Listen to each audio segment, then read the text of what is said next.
Hello, my name is Michael Sarrao. I'm the Assistant Director for Career and Employer Engagement at Brooklyn College's Magna Career Center, and I wanted to share a few tips today about the LinkedIn profile and how students and alumni can update and make their profile more effective. There are several things I've noticed that students and alumni don't do, and I hope that this is very helpful for them. So the first thing is adding a photo here could always help, especially if it's related to your particular industry.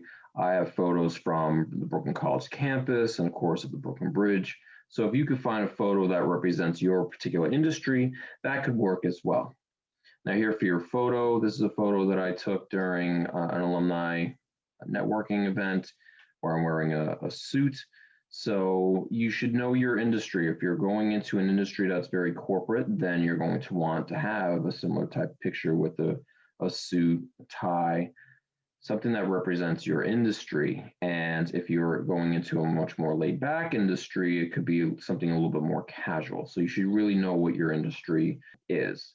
Next, I want to cover the headline here. So this is my headline, which is my title at Magna Center. So if you actually wanted to go and change that, you can go here and change this. So you could change the headline to, I wear a lot of hats, so I do multiple things. So if I want to market myself in that way to kind of show that I have range and that I have various experiences and skills, then you can write this instead.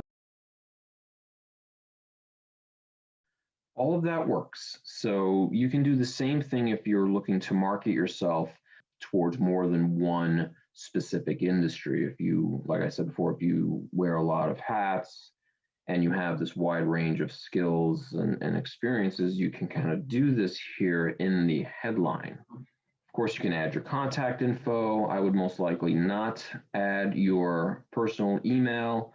You may want to put in another email or a work email. Usually people just leave that part out, which is totally fine. Here, 500 plus connections. I tell students not to get too wrapped up with gaining as many connections as possible. Yes, it is really advantageous to have more connections, of course, but it really shouldn't be a competition. I think it should be more about you creating a LinkedIn profile that stands out, that represents who you are, and those connections will be made organically. As time goes on, we are going to do a tips video on the best practices in terms of reaching out to not only alumni of your school, in this case, Brooklyn College, but just industry professionals. Another thing that you can do here too is open to finding a new job or hiring.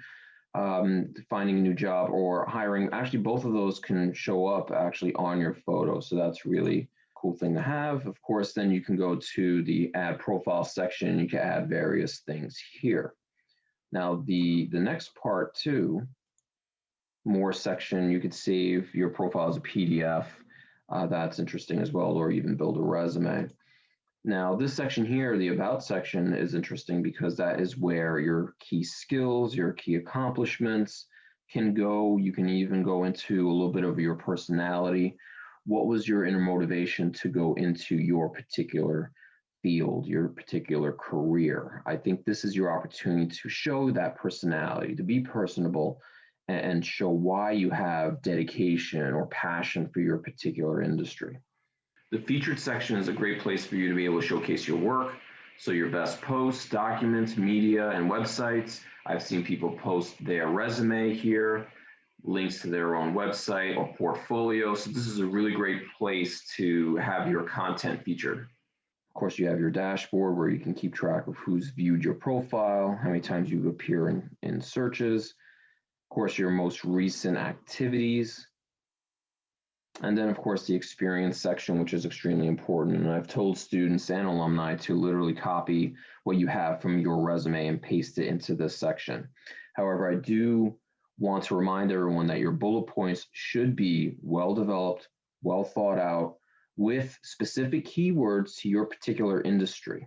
So you're going to want to have that, as well as any kind of quantifying data, results-driven data, accomplishment-driven data. So that is going to be very important to have in your bullet points. So your bullet points should be effective, and then you can add that here to your profile. Another thing too is you can actually add photos from events. So if you are a part of clubs, associations, if you partook in any professional development events, many of these here were company visits that I had hosted over the years.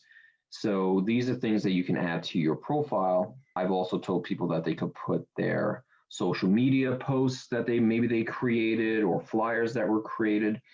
So the more visual, the better. And this is, of course, is very good for individuals that are going into the media industry because this can sort of serve as your secondary portfolio. So this is very good to have. And the last tip that I want to share today is the URL. So before I customized my URL, I had a series of random numbers and letters after my name. Now, most people don't know that you can actually go in and edit that. So if you go to edit public profile, you go here to the link and you can edit that out. So I was able to remove all those extra numbers and letters. So if you do have a very common name, you can actually separate your first and last name with a dash. You can also add some numbers after your name, and that would be a really great way to customize your link. So I hope that that was helpful. Again, these are small little tips that I wanted to share because, HR recruiters, career coaches like myself notice these little things. And when we see a profile making these changes and are taking advantage of these types of tips, it just makes it look more polished. So you want to keep that in mind. So I hope that was helpful, and I wish you the best of luck on your career search. Make sure to check out the My Career tab on the BC Navigator app, where you can track your career progress based on the amount of credits you've earned, stay updated on upcoming events from the Magner Center, and watch our videos for insight and advice on your career field.